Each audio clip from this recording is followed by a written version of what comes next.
Hey guys, what's going on? It's Gunnar here. Welcome back to the channel. Now, today I kind of want to go over some things when it comes to water hole placement and the importance of water holes in the month of October and how you should be hunting them, why you should be hunting them, and how attractive they can be, especially this year. I think it's going to be a major key component in having success in October and actually into November as well this year here across most of the Midwest. But first and foremost, I kind of want to make an announcement that October 12th, 13th, and 14th, this weekend is a massive cold front across most of the Midwest. You know, today, October 12th, from yesterday, October 11th, we're looking at a 15-degree temperature drop in the high. Now, that's a major cold front rolling in here. We've got shifting east winds. They went from like a north to a northeast to now a straight east here this afternoon.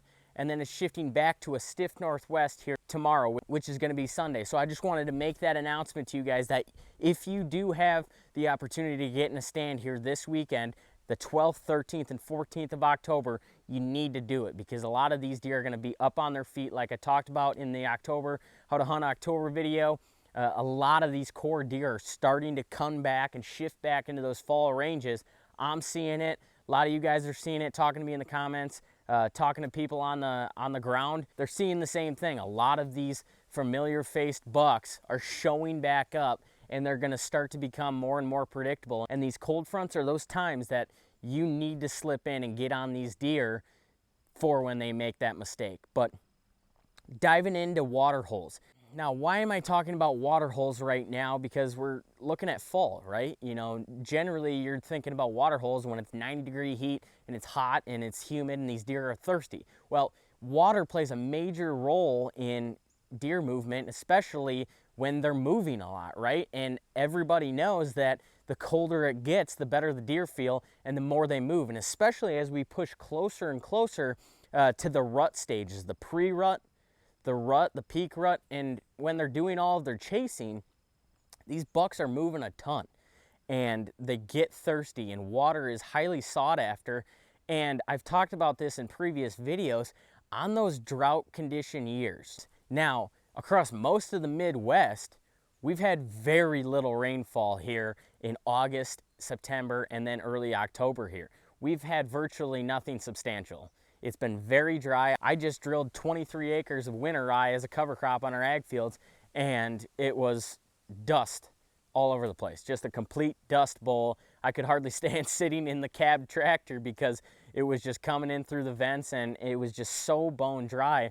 That's not good, but on the flip side, that can be a major attraction and opportunity to have a lot of success in the fall through the hunting months, right? And why? Well, when you have dry conditions, there's not puddles in the woods. There's not just puddles all over where there's a flat spot or a recession in the ground that water can build up and just make a general puddle that these deer can hit on their way to whatever food source or near their bedding area. When they stand up, they can just go get a drink wherever if there's a bunch of puddles throughout the woods. But when it's dry and we have these drought conditions, those man-made water holes are exponentially more attractive.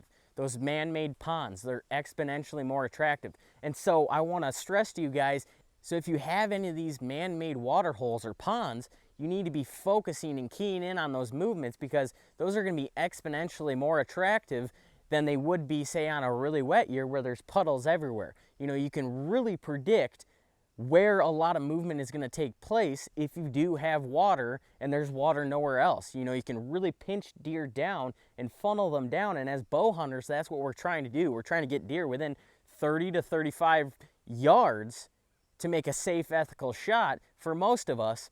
And that's not easy when deer have resources that they're drawn to all over the place, right? But when you funnel those and neck those down into right in front of your stand location, you can be much more successful. So as we look at the bigger picture here, the month of October, it looks very dry. It doesn't look like we're going to get a significant amount of rain at any time here in the near future. So as we're going to be pushing in here to the pre-rut stages in the next week, 10 days, as those bucks start to really get ramped up and they start checking does and they start nudging does around, they're going to be moving and they're going to be building up a thirst and they're going to be hitting these water sources. So if you have those water sources, you need to be making sure you're staying on top of keeping that full right now. Now, when do you keep these things full? When do you go in there and fill them up if it's in kind of an intrusive location? Well, first and foremost, bad weather days, right? When you have those big high temperature weather days that you're not really going to be hunting, it's not very likely that you're going to get big deer up on their feet and moving during daylight. That's when you go in and fill these.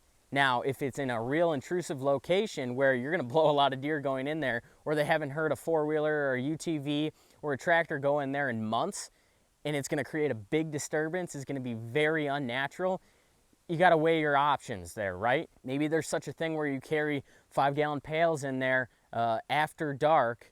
If it's a real windy day, you sneak in there and you fill that pond that way.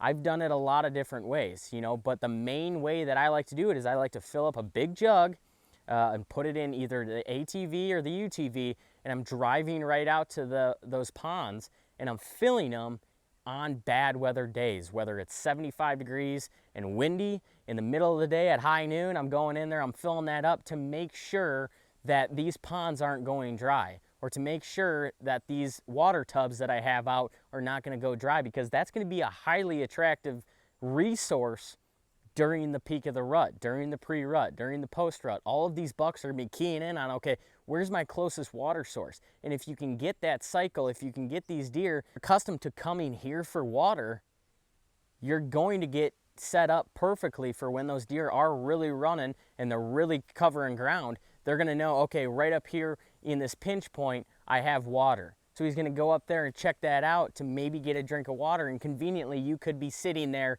15 yards, 20 yards, 25 yards up in a tree, and he has no idea. He's just very thirsty. You've planned this out. You knew this was going to happen. You were prepared for this situation. You had water there the last 2 weeks. Every time he hit that during dark, when you weren't in there, that was in the back of his mind. When he was cruising during daylight, he came up 15 yards, 20 yards, whatever it is, it's right in front of you. You got a perfect shot. That's how this scenario is going to play out.